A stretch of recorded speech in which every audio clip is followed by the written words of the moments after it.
Hello बच्चों, let's read the question. In the following circuit, P and junction at T1, T2 and T3 are ideal. For the following potential of A and B given in the 1 to 3, the correct increasing order of resistance between A and B.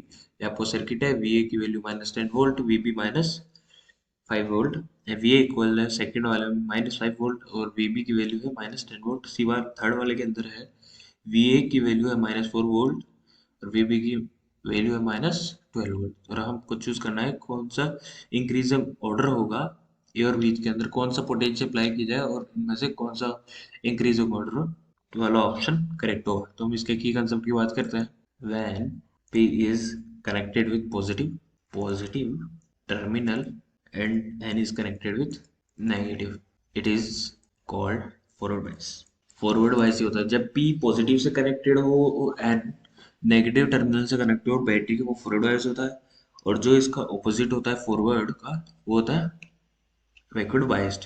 अब हम first वाले potential apply करके देखते हैं। जब VA की value है -10 volt और VB की वैल्यू है -5 वोल्ट, तो इसमें क्या होगा? D2 वाला तो फॉरवर्ड बायस हो जाएगा और बाकी सब बैकवर्ड बायस्ड हो जाएंगे और बैक रिवर्स बायस्ड हो जाएंगे।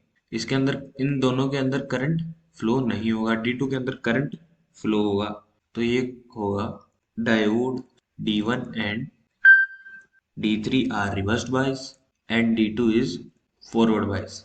फॉरवर्ड बायस में होगा तो आर ए बी की वैल्यू, रेसिस्टेंस जो होगा आर ए बी का, वो होगा R plus R divided by 4 plus R divided 4 और ये होगा 3/2 आर। और सेकंड की जब हम बात करेंगे, सेकंड के अंदर क्या है, जब वी पोटेंशियल -5 वोल्ट है और बी की वैल्यू -10 वोल्ट है, तो इसमें आपकी बार क्या होगा, जो ए वाला हायर पोटेंशियल पे आ गया और बी वाला लोअर पोटेंशियल पे।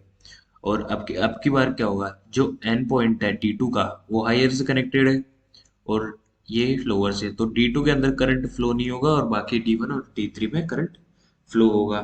तो diodes D2 is reversed biased and D1 and D3 are forward biased। तो जो रेजिस्टेंस होगा ए बी का, वो होगा R divided by 4 plus R divided by 2 plus R divided by 4। इसको सॉल्व करेंगे तो ये R हो जाएगा। जो सेकंड वाले के लिए होगा उसका रेजिस्टेंस ए बी के लिए R हो जाएगा। अब हम थर्ड के लिए चेक करते हैं।